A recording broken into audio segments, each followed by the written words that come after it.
बिस्मिल्लाहिर्रहमानिर्रहीम। अस्सलाम वालेकुम नादरीन, आप यूट्यूब चैनल देख रहे हैं, मैं इमरान खान हूँ। नादरीन, जो जंग वाली कहानी है वो तो गई है बुक, यानी जंग तो नहीं होनी, फुल फ्लैज वॉर कोई चक्कर ही नहीं है, ना कोई बड़ी लड़ाई होने जा रही है। छोटा मोटा कोई टुक टक होगा और वो भी किसी खास एरिया में होगा। इंडिया कोई छोटी मोटी हरकत कर सकता है आने वाले दिनों में, क्योंकि इंडिया फंस गया। इंडिया ने जो जाल बिछाया था उसके अंदर खुद ही फंस गया। एक तो जो वाकया हुआ पहलगाम वाला, वो बड़ा नॉन प्रोफेशनल किस्म का वाकया था। जिस तरीके से वो प्लान किया गया, जिस तरीके से उसका इल्ज़ाम धरा गया, जिस तरीके से उसकी फौरी तौर पे एफआईआर हो गई। 10 सवालात तो मैंने अपने गुज़िश्ता वीलॉग में उठाए जिनका जवाब इंडिया नहीं दे पाया। तो इंडिया के लिए एक तो वाकया कोई इतना मेच्योर नहीं था, कोई इस तरीके से उसकी हैंडलिंग नहीं हुई जैसे होनी चाहिए थी। अगर पाकिस्तान जैसे बड़े मुल्क के ऊपर आपने एक न्यूक्लियर फ्लैश पॉइंट के ऊपर जाके आप इसको कोई एक चिंगारी भड़काना चाह रहे थे या आपको ये गेम डालना चाह रहे थे, तो ये तरीकाकार गलत था। इंडिया को इससे बेहतर करना चाहिए था, या जिन्होंने भी किया उनको इससे बेहतर करना चाहिए था। दूसरा, इंडिया इस मामले को उस लेवल तक ले गया जहां तक ले जाना नहीं चाहिए था। यानी इंडिया इसको उठा के वहां ले गया कि मरो या मार दो। वहां के लोगों ने यहां तक कह दिया कि आसिम मुनीर को हम ले जाएंगे, बांध के पाकिस्तान ले जाएंगे। वहां के लोगों ने यह भी कह दिया कि हम फलां को चपेड़े मारेंगे, इसको ये करेंगे, हम फलां जगह पे जाके बैठ देंगे, हम ये कर देंगे, हम वहां से मिसाइल गिरा देंगे। देखिए, एक्चुअली जो इंडिया ने इसमें अचीव किया है, उन्होंने एक चीज की है कि इस इंसिडेंट के बाद उन्होंने सिंध तास मुआहिदा कैंसिल कर दिया। उन्होंने कहा जी उसमें हम नहीं मानते। अब उसने जो फर्दर करना है, ये तो छोटा मोटा अगर कोई ऑपरेशन वो करे, क्योंकि उसको करना पड़ेगा। उन्होंने इस मामले को इतना ऊपर ले गए थे कि उनकी आवाम का उन पर बहुत दबाव है। आवाम अब लगातार दबाव डाल रही है, मीडिया भी दबाव डाल रहा है कि जनाब हमें छेड़ा क्यों था आपने, अब हमें कुछ करके दिखाएं। यहां 26 लाशें पड़ी हुई हैं, आपने तो डायरेक्टली पाकिस्तान पर इल्जाम लगा दिया। आपने तो कह दिया कि बॉर्डर पार से हुई है दहशतगर्दी, तो अब हमें दहशतगर्दों से इंतकाम चाहिए। अब जनाब इंडिया के अंदर आवाम के जज्बात भड़का के इंडियन हुकूमत खुद फंस गई है। बड़ी लड़ाई कर नहीं सकते, उनको आइडिया है कि दोनों ममालिक जो है वो एटमी पावर है, फिर दुनिया भी इसके बीच में आ जाएगी। और क्योंकि ये केस इतना मजबूत नहीं है तो इसके ऊपर बड़ी कोई जंग बनती भी नहीं है। लेकिन जो इंडिया ने किया, अभी मैंने आपको पहले बताया कि इंडिया एक अटैक कर सकता है, कहीं पे भी किसी एक एरिया को टारगेट करने की कोशिश कर सकता है, लेकिन उसके बाद पाकिस्तान की तरफ से जवाब भी जाएगा। दोनों तरफ जो है वो अपनी जीत और कामयाबी के शादियाने बजाए जाएंगे। पाकिस्तान कहेगा हम जीत गए, हमने मार दिया, हमने ये कर दिया। इंडिया कहेगा हम जीत गए, हमने मार दिया, हमने ये कर दिया। लेकिन पिछली मरतबा इंडिया को जेनवन मार पड़ गई थी। हुआ यह था कि उनके 2 तैयारे गिर गए, उनकी बदकिस्मती थी, और पाकिस्तान की एयरफोर्स ने लिहाज किया ही नहीं। इन्होंने भी गिरा दिया जब इनको मौका मिला, क्योंकि वो पाकिस्तान की टेरिटरी में आए हुए थे। एक उधर गिर गया, एक इधर गिर गया। तो इंडिया के लिए बड़ी शर्मिंदगी वाली बात हो गई थी पिछली मरतबा। अब वो शर्मिंदगी साथ जमा थी, ये इंडिया ने फिर अवाम के जज्बात को उठा के आसमान के साथ लगा दिया, एक जंगी जुनून पैदा कर दिया। अब अगर वो लड़ाई नहीं करता तो उनकी बहुत बेइज्जती होती है, लिहाजा उन्हें कुछ ना कुछ एक एक्शन छोटा मोटा लेना पड़ेगा। लेकिन जो बड़ा एक्शन है वो यही है कि वो फ्यूचर में पाकिस्तान के पानी को रोकने का इरादा रखते हैं। अगर वो पाकिस्तान के पानी को रोकते चले गए तो एक वक्त आएगा कि पाकिस्तान में वो जमीनों को बंजर करने के काबिल हो जाएंगे। अब जो पाकिस्तान के वजीर दिफा है, उन्होंने एक स्टेटमेंट दिया है, और मैं उम्मीद करता हूं कि पाकिस्तान ऐसा ही करेगा कि इंडिया जहां पे भी पाकिस्तान के पानी को रोकने के लिए स्ट्रक्चर बनाएगा, पाकिस्तान उस स्ट्रक्चर को तबाह कर देगा। और यही पाकिस्तान को करना चाहिए। यानी जब भी इंडिया कोई स्ट्रक्चर बनाए, सिंध तास मुआहिदे की खिलाफ वर्जी करते हुए पाकिस्तान उस स्ट्रक्चर को तबाह कर दे। उसकी वजह यह है कि यह मुआहिदा तब तक खत्म नहीं हो सकता जब तक बाहमी रजामंदी ना हो दोनों फरीकैन की। तो पाकिस्तान की रजामंदी तो नहीं है इसको खत्म करने की। और इसी मुआहिदे के तहत तो इंडिया ने मशरकी दरिया जो हैं तीनों, उनके ऊपर रुकावटें डाल के तीनों दरिया हमारे खुश्क कर दिए थे, रावी भी, सतलुज भी, ब्यास भी। इंडिया ने उन्हें खुश्क कर दिया ना। कैसे किया? इसी मुआहिदे के तहत किया था। जब इस मुआहिदे के तहत उन्होंने 3 दरिया ले लिए, तो इस मुआहिदे के तहत बाकी 3 दरिया तो वो नहीं ले सकते, वो हमारे। अब इंडिया जब ये मुआहिदा तोड़ता है तो फिर हमें तो 6 दरिया वापस चाहिए। पाकिस्तान को भी यहां से शुरू होना चाहिए कि अगर आप इस मुआहिदे में नहीं मानते तो फिर दरियाए रावी पे, दरियाए सतलुज पे और दरियाए ब्यास पे आपने जितने भी डैम और बंद बनाए हम वो सारे गिरा देंगे। पाकिस्तान को फिर यह भी सोचना चाहिए कि अगर मुआहिदा ही नहीं है तो फिर तो 6 के 6 दरिया पाकिस्तान में आने चाहिए ना। हमने तो इस मुआहिदे के तहत 3 दरिया इंडिया को दिए थे, तो इंडिया फंस गया जो उसने किया। लेकिन अभी लतीफे जारी है। लतीफों में से एक लतीफा और आया। एक कठपुतली वजीर आजम है आजाद कश्मीर का, चौधरी अनवारुल हक, जो अपने ताल्लुकदारी और रिश्तेदारी की वजह से वहां पर वजीर आजम बन गया। और इसको पीपल्स पार्टी ने भी वोट दे दिया, इसको पीएमएलएन ने भी वोट दे दिया, इसको जनाब पीटीआई के लोगों ने भी वोट दे दिया। ये एक्चुअली एस्टेब्लिशमेंट का नुमाइंदा था जिसने सबसे वोट ले लिए, और डंडे के जोर के ऊपर सबसे वोट लिया गया। पीपल्स पार्टी के लोग अपना उम्मीदवार खड़ा करना चाहते थे। इसने जाकर उन्हें कहा कि मुझे आराम से वोट दे दो, वरना फिर आसिफ अली जरदारी तुम्हें कहेगा। और उन लोगों ने इनकार कर दिया। फिर जरदारी साहब को जब पैगाम पहुंचा तो जरदारी साहब ने फौरी तौर पर जो आजाद कश्मीर के उनके लोग हैं कि अपना नुमाइंदा बिठाओ और आपने वोट देने हैं इसको। तो ये ऐसे वजीर आजम बना था। अब इसका एक लतीफा सुने। अजली दुश्मन का मुकाबला करने के लिए सबसे पहले मैं खुद को पेश करूंगा। तो जाओ भाई, बॉर्डर पे जाके लड़ो, उधर चले जाओ नकियाल सेक्टर में, वहां सामने इंडियन मौजूद हैं, शेलिंग भी हो रही है, गोलाबारी भी हो रही है, गोली भी चल रही है। तो सबसे पहले अगर अपने आप को पेश करना है तो पहुंचो मेरा भाई फटाफट। ये कहने वाली कहानियां होती हैं कि मैं सबसे पहले पेश करूंगा, ये फौज का काम है लड़ना, वो अपना काम करेंगे, आप अपना काम करें। ये जज्बाती भाषण दे दे के लोगों को बेवकूफ़ बना रहे हैं, लोगों ने आपको वोट फिर भी नहीं देने, क्योंकि आपने गद्दारी की है। आपने गद्दारी की है अपने लोगों से, और जो मैंडेट वहां की आवाम ने दिया था पाकिस्तान तहरीक इंसाफ को, उस मैंडेट के साथ भी गद्दारी की है। बहरहाल आज़ाद कश्मीर में अब आप देखिएगा जो कश्मीर एक्शन कमेटी है वो आने वाले इलेक्शन के अंदर किस किस्म का माहौल पैदा कर देगी पूरे आज़ाद कश्मीर में, आप सोच भी नहीं सकते, और ये आपको होता हुआ ग्राउंड पे नजर आएगा। एक और नादरीन खबर है, और वो खबर है जनाब आर्मी चीफ साहब के हवाले से। आर्मी चीफ ने एक स्टेटमेंट दिया है, और स्टेटमेंट तो उनका लंबा चौड़ा है क्योंकि कोर कमांडर कॉन्फ्रेंस हुई है और उस कॉन्फ्रेंस के अंदर से डिफरेंट स्टेटमेंट्स बाहर आए हैं। मिसाल के तौर पे army chief general Asim Munir की ज़ेर सदारत जो कोर कमांडर कॉन्फ्रेंस हुई, उसमें पाकिस्तान की मुसल्लह अफवाज दिफाए वतन के लिए अपनी आवाम के साथ मुत्तहिद होकर खड़ी है और जंग मुसल्लत करने की किसी भी कोशिश का यकीनी और फैसला कुन जवाब दिया जाएगा। लेकिन जो इंटरेस्टिंग स्टेटमेंट है आर्मी चीफ का वो ये है, पाकिस्तान के अवाम की उमंगों का हर कीमत पर एहतराम किया जाएगा इंशाअल्लाह। इंशाअल्लाह का मतलब है आइंदा से, अल्लाह ताला ने चाहा तो आइंदा से अवाम की उमंगों का हर कीमत पर एहतराम किया जाएगा। देखें, अवाम ने तो जो उनकी उमंगें थी वो तो इमरान खान साहब के साथ थी और पाकिस्तान तहरीक इंसाफ के साथ थी, और 8 फरवरी 2024 को उन्होंने अपना मैंडेट दिया था। तो अगर अवाम की उमंगों का एहतराम किया जाता तो जिनके पास अवाम का मैंडेट था उनकी हुकूमत होती पाकिस्तान में, तो अवामी उमंगों का एहतराम ना करके इदारे को और अवाम को दूर किया गया है। मेरे ख्याल में ये वक्त आ गया है कि फौज होश के नाखून ले, जो मिलिट्री की आदत है, और वो ये फैसला करे कि वो सियासत के धंधे में नहीं पड़ेगी और अवाम के फैसलों के मुताबिक मुल्क को चलने दे। जमहूरी अंदाज में ये मुल्क चलेगा तो मुझे पूरा यकीन है 10-20 साल में ये मुल्क बहुत आगे निकल जाएगा, अगर दोबारा से कोई मिस एडवेंचर ना किया गया तो, या किसी को अगर अपनी एक्सटेंशन का ख्याल ना आया तो, या किसी को अपने जाती मफादात के लिए मुल्क के फैसलों से खेलने का ख्याल ना आया तो पाकिस्तान आगे निकल जाएगा। फिलहाल मुझे ऐसी चीजें नजर नहीं आ रही, लेकिन ये एक स्टेटमेंट बड़ा हौसला अफजा है जो आर्मी चीफ ने दिया है, तो उस स्टेटमेंट की हद तक तो है बात, अमली तौर पे वो ये कर पाते हैं या नहीं ये मैं कुछ कह नहीं सकता, लेकिन उन्होंने कहा कि अवामी उमंगों का हर कीमत पर एहतराम किया जाएगा।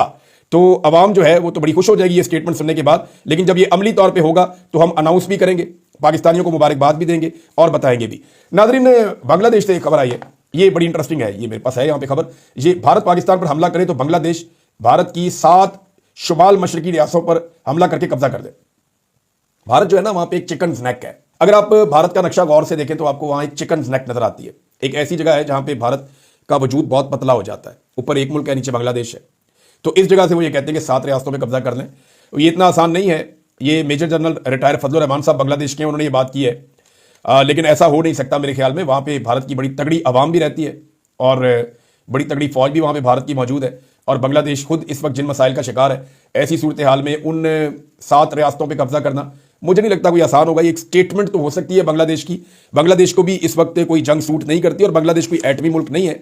भारत एटमी ताकत भी है और वो ताकतवर मुल्क है, तो हकीकत तो यह है कि ये नहीं हो सकता, लेकिन एक धमकी बहरहाल भारत को लगी है। और ये क्या ही अच्छी बात हो कि अगर भारत पाकिस्तान के साथ कोई एडवेंचर करे तो वहां से बांग्लादेश भारत के ऊपर दबाव डाले, तो भारत को दोनों तरफ से जब दबाव पड़ेगा तो उसके लिए मुश्किलात बढ़ेंगी और वाकई बढ़ जाएंगी। नादरीन, नदीम अंजुम साहब के हवाले से एक खबर दी है, और ये खबर दी है मोहसिन नकवी साहब ने।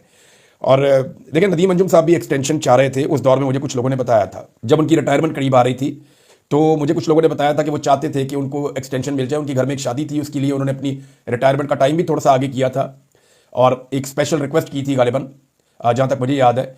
तो वो ये चाह रहे थे कि उनको एक्सटेंशन मिल जाए, और उनकी एक्सटेंशन के लिए कोई कोशिश भी हुई थी, लेकिन उन्हें एक्सटेंशन नहीं मिली। अब नजम सेठी साहब कहते हैं कि नदीम अंजुम रिटायरमेंट के बाद शहबाज शरीफ के सिक्योरिटी एडवाइजर बनना चाहते थे कि नेशनल सिक्योरिटी एडवाइजर का ओहदा नदीम अंजुम साहब को मिल जाए, लेकिन उनकी सिफारिश सुनी नहीं गई। अब फौजियों ने सोचा है कि पहले भी सब कुछ हम ही चला रहे हैं, अब आईएसआई चीफ को नेशनल सिक्योरिटी एडवाइजर बना दिया गया है ताकि सब कुछ अपने ही बंदे करें। ये जनाब नजम सेठी साहब ने कहा, एग्जैक्टली यही है। अब बाकायदा आईएसआई के जो चीफ हैं वो पाकिस्तान की काबीना का हिस्सा है, पाकिस्तान की हुकूमत का भी हिस्सा है, और कैबिनेट के जो फैसले हैं वज़ीर आज़म की, उसके अंदर जो आईएसआई के चीफ हैं उनका उसके अंदर हिस्सा हुआ करेगा। अब देखना यह है कि वो रिटायरमेंट के बाद भी इस ओहदे पे कायम रहते हैं या नहीं रहते, या आने वाले जो डीजी आईएसआई होंगे उनको नेशनल सिक्योरिटी एडवाइजर लगाया जाएगा या इन्हीं को कंटिन्यू करवाया जाएगा। इस सवाल का जवाब हमें तब मिलेगा जब ये रिटायर होंगे। नादरीन, जो विल्सन का जो बिल है, 2 चीजें अमेरिका में इस वक्त हो रही हैं एट अ टाइम। एक जो विल्सन का बिल है जो विल्सन खुद लेकर आया, जिसके अंदर आसिम मुनीर साहब पे पाबंदियां और बहुत सारी और चीजें उसके अंदर शामिल है। पाकिस्तान डेमोक्रेसी एक्ट उसे कहते हैं।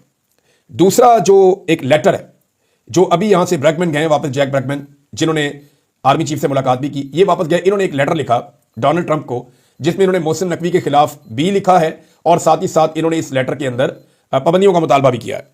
अब बहुत सारे पाकिस्तानी इस बिल को सपोर्ट कर रहे हैं, बहुत सारे ओवरसीज पाकिस्तानी इस लेटर को भी सपोर्ट कर रहे हैं।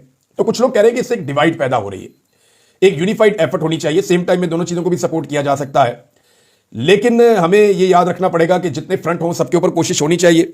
बिल का प्रेशर बहरहाल ज्यादा है, ये मैं आपको बता दूं कि क्योंकि पाकिस्तान में भी सहाफी ये कह रहे हैं और सोर्सेज ये बताते हैं कि पाकिस्तान की एस्टेब्लिशमेंट जिस चीज का ज्यादा प्रेशर ले रही है वो जो विल्सन का बिल है, जिसके दबाव की वजह से काफी परेशानी है कि जो विल्सन का बिल अगर आ जाता है और मंजूर हो जाता है तो फिर पाकिस्तान के आर्मी चीफ के ऊपर पाबंदियां लग जाएंगी और ये पाकिस्तान की तारीख में पहली मरतबा होगा, इससे पहले ये नहीं हुआ है। लेटर का मामला यह है कि ये डायरेक्टली ट्रंप के पास गया है।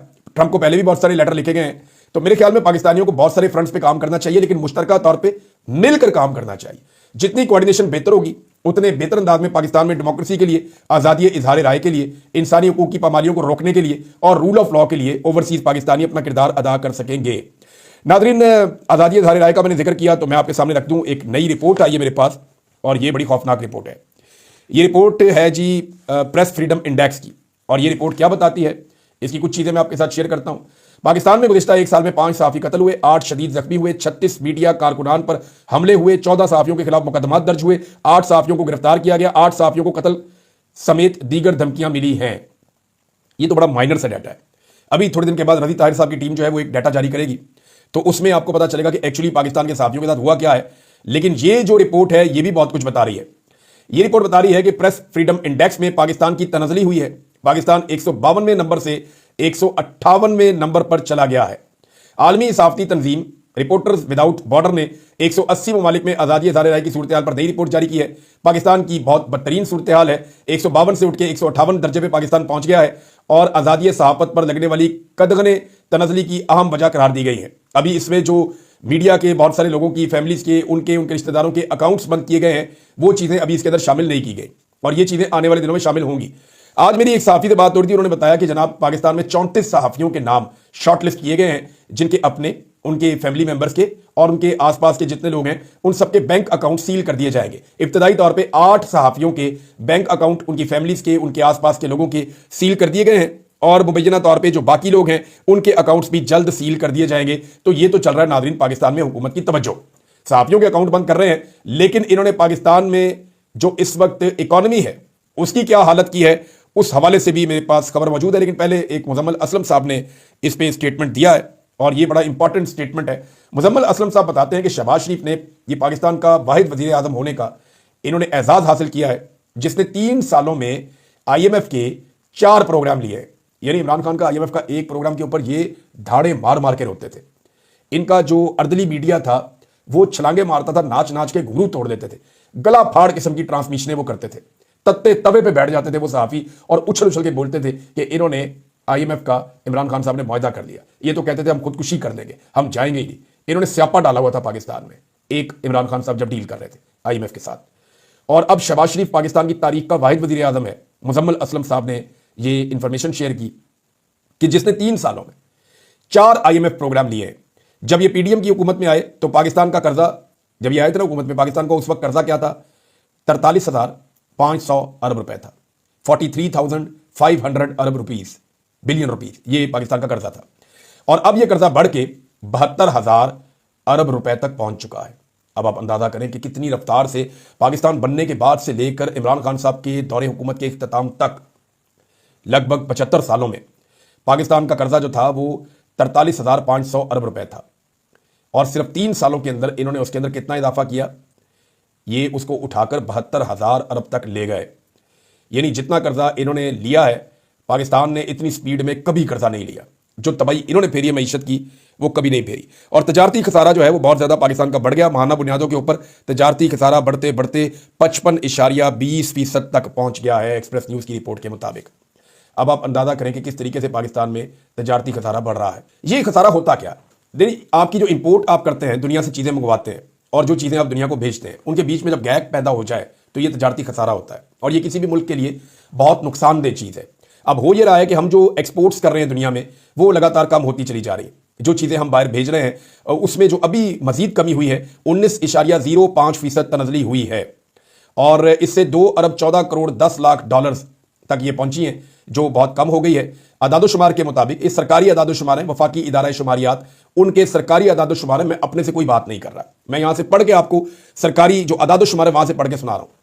अदादोशुमार के मुताबिक जुलाई 2024 से अप्रैल 2025 के दौरान तजारती खसारा 8.81% बढ़कर 21 अरब 35 करोड़ डॉलर से तजावज कर गया है।